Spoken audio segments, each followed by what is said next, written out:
What does every superhero have in common? They all have some form of kryptonite. And what do all forms of kryptonite have in common? They all have to do with something deeply personal to you. This video is about identifying your kryptonite and then sealing up those holes so that you're no longer susceptible to it.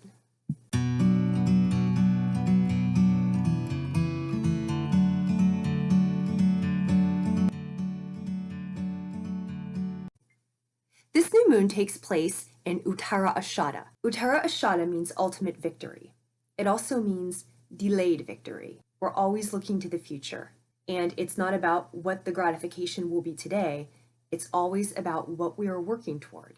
Uttara Ashada is ruled by the sun being our ultimate expression in the world, the way that we shine, the way that we show up in the world. And the difficulty with pursuing a spiritual path, which doesn't necessarily yield any worldly benefits, is how do you really know that you're on the right track? And how do you know that you're doing what you should be doing? Do they see your peace? When others watch you, do they see your fine form? Or when others watch you, do they see your temper? The only way to know is how you live. So let's do a little recap. How was that full moon in Ardra for you? After the sets of eclipses, the things that you were exposed to, the secrets that came out, and then there comes the Ardra full moon, which is a storm. If you're feeling shell-shocked, that seems natural. It's one change after another after another. It's like emotional muscle memory. Did you get the lesson yet? Did you get the lesson yet? Did you get the lesson yet? Did you get the lesson yet? So by this last time, and the last couple weeks, it wasn't even the feeling like a fight. It was that feeling about after you've been fighting for a week, and after you've cried all night, and after you've been up for 6 days straight, you've got nothing left. And so you just sit there, no energy, dazed, nothing left. The bad part of that is that you just went through it. And then the good part of that is you've got no energy to re-enter that. Whatever situations you were dealing with, whatever people you were dealing with, whatever relationships you were dealing with, it's now so clear to you where you stand and how you are regarded in that situation, how you are regarded by those people, what you are bringing to that relationship versus what they were bringing to that relationship. You can't see it other than what it is now. This is another element of Uttara Ashada. You've been stripping away elements to see things more clearly. And now that you see them more clearly, Uttara Ashada is about implementing these changes. So whatever doesn't belong, it doesn't take up room anymore. This is the same thing what Pluto and Capricorn is doing. Whatever those structures were, Capricorn, Pluto is cleaning them out for you. And the reason this feels painful is because of how we were attached to these relationships, how we were attached to these situations, how we were attached to these people, what we thought these relationships should do for us, how we thought these people should come through for us, whatever the label was. Their association, their friend, their family, their elected official, at whatever level. What we are always fighting is the reality of what is versus the perception that we so dearly want to hold on to about what is. And the Nakshatra is about being able to perceive things clearly. So we are using our senses and we are using the data available to us so that we see things clearly. When you cast this chart, the majority of planets are in the 4th house. And 4th house has to do with your foundations. That is your sense of home, where you've come from, your roots, the base of you. Family, mother, where you live, as in like place of origin, where you're from. So let's revisit this example of Martin Luther King Jr. sitting in the Birmingham jail. So while his mind is expanding, and while there was something really positive that came from that, do you imagine that he didn't also have really negative things coming at him too? Do you imagine that there weren't people in his life who were constantly questioning him, who were asking him things like, what are the odds that you will ever succeed? You're up against something that is completely insurmountable. Do you think you're so important? You do see you're in jail, right? Is this really going how you thought it was going to go?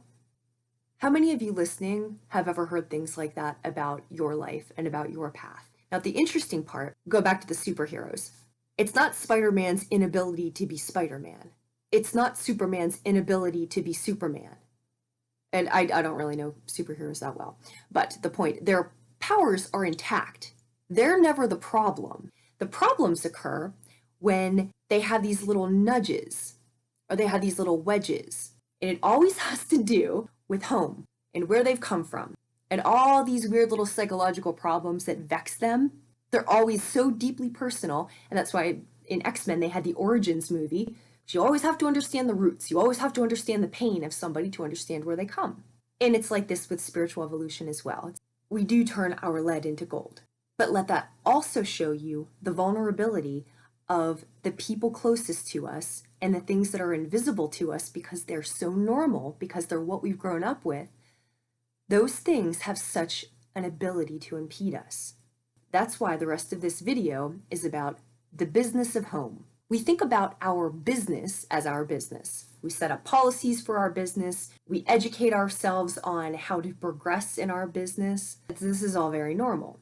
When it comes to our home life, however, we imagine everything's supposed to be organic. And rarely do people assign the same type of discipline and regimen to their home life. In the field of conflict resolution, I hear this all the time, that communication is just something that happens organically. And I'll tell you, there can't be a more false thing said. If you have healthy communication with somebody, it's because you have boundaries. It's because you have elements of respect. It's because you have consistency in how you communicate with one another. It's not because you're stepping into something and you're devalued, you're not appreciated, you're not allowed to be yourself, you don't know what you're getting every time. So just as we assign some type of ritual, some type of parameters to our spiritual practices, so must we do so for what our sense of home is. So must we do so for where our comfort comes from. The two major energies we're dealing here are Saturn, Pluto, and then Mars, Uranus. Saturn and Pluto have in common that they don't know your family. They don't know your political affiliation. They don't know your coworkers. They don't know your friends. They don't care. They want to see that the bills are getting paid. The ascendant in this chart is Virgo. Virgo just wants to see that the numbers add up. It's nice that you like them. That's fine. They need to see that the numbers add up. Capricorn, Saturn, needs to see that everything is in order and that everything has its place. And Pluto is here to transform, get rid of, release, or rot away whatever's not supposed to be there. The second major energy, Mars and Uranus.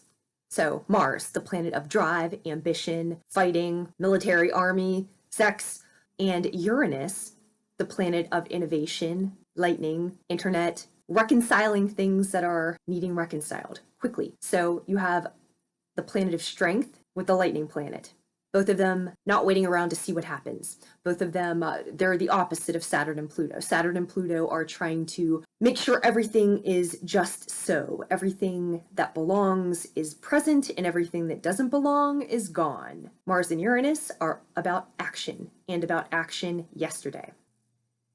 Let's keep talking about Pluto for a minute. This isn't the Pluto card, but I like it. Check out the figures on the card, right? You have the specter behind them. You have this face peering out at you. This is your past. This is your trauma. This is everything hidden. This is your shadow. These are your corners. These are the things that you never want to come to light. And you do your best to stuff them in the dark closet and never have them emerge. You see the figures? The figures aren't bloodied. They're not suffering. They're standing there lightly. They have chains around their neck, you see, but you also get the sense that at any point they could lift the chain and be done. Here's the choice with Pluto. Pluto is transformation. Nobody makes you do it. It's up to you. And if you're on a spiritual path, and if you're looking to be something better than what you are now, in terms of what your soul evolution is, you will transform. You choose to transform. Even when it hurts, you choose to transform. This is not a choice that everybody else makes. And this is not a choice that's popular with people who aren't making that choice. As an energy, Pluto is intense control. It represents your fears, it represents your traumas, it represents all of those things that happened in the past that haunt you today.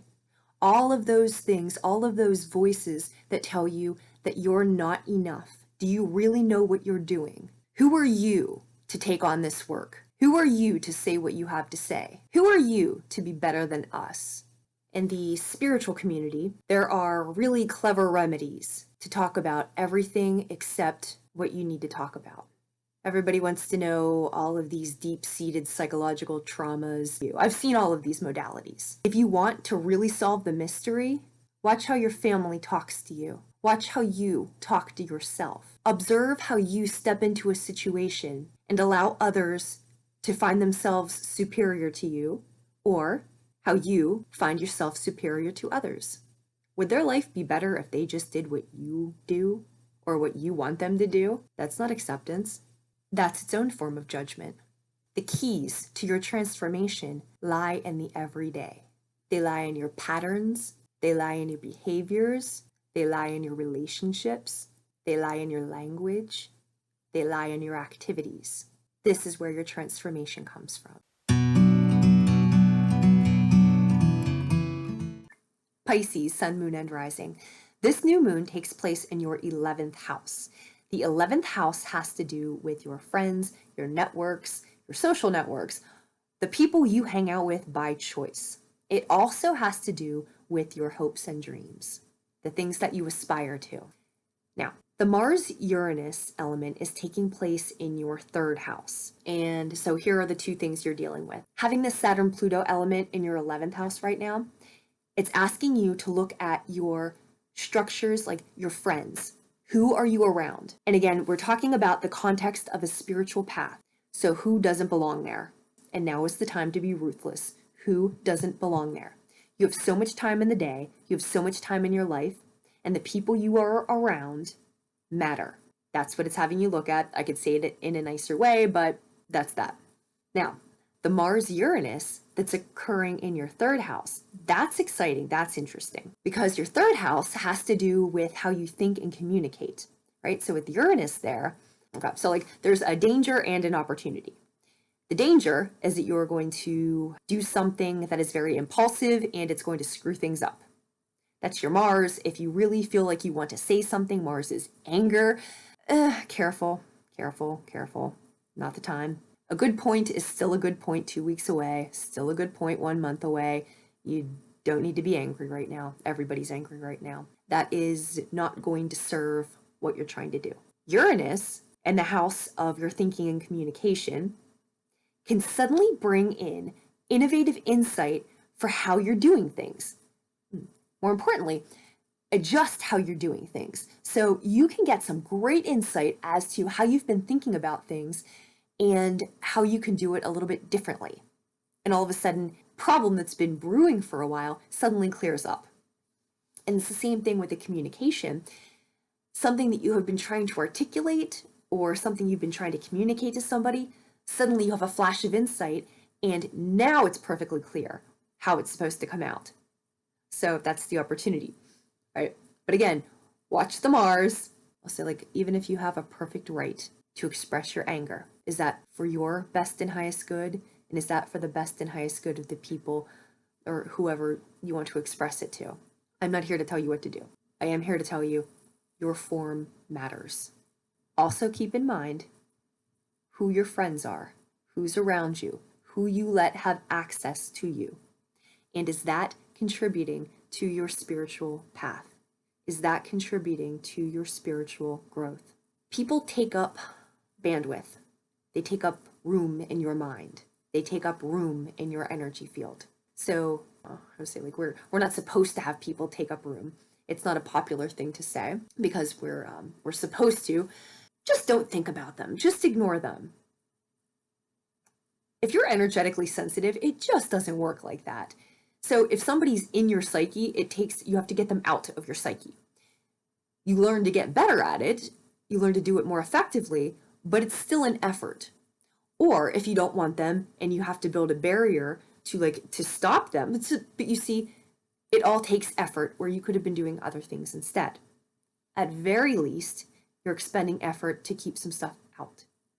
So imagine if something's coming in and it's not hurtful. Say it's like, average, neither good nor bad, neither hot nor cold. Then why bother having it? Does it contribute to your spiritual growth? Do you find it enriching? Does it help your growth? Do you have a sense of calm, of comfort, of peace? are you better for having interacted with these people? Just consider. So the two concluding thoughts here. Number one, take justice for yourself. When you observe the behavior that you're subjected to, usually by the people closest to you, if somebody else was in your situation and told you what was going on, how would you advise them? How would you tell them to take care of themselves, to honor themselves, and to love themselves? So, it's point number one. Set your own policies. Set your own guidelines for what's okay. Does it bring you peace? Does it bring you enrichment? Does it bring you growth? Whatever your parameters are, set them for yourself and adhere to them. Take justice for yourself like you would seek justice for others. The second part, you got dealt a hand. Everybody got dealt a hand. The world will tell you that your future depends on what hand you got dealt. Your spiritual path will tell you something different. Your spiritual path will tell you that it's not the hand that you got dealt, it's how you play that hand. It's what you do with what you have available to you. It's you keeping solid form despite what adversity comes your way. It's you holding true to who you are and what you are about, regardless of who tries to tell you differently, regardless of who tries to define you, regardless of who tries to tell you that you don't belong where you are, that you have no business where you're going, or tries to label you like you're evil, or like you're doing something bad, or like you're not safe to be around other people. Your path is your path. Your path is your path. There's great pain when the people who are closest to you don't seem to recognize that, and they mislabel you, and they judge you, and they're not seeking reconciliation. That's sometimes the hardest part.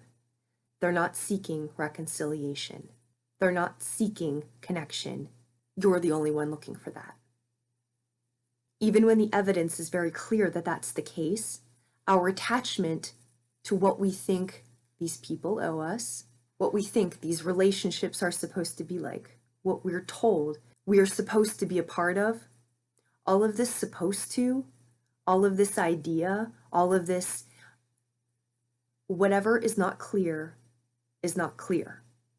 Whatever is not the reality is not the reality. Again, how you would seek justice for others, seek that justice, seek that peace for yourself.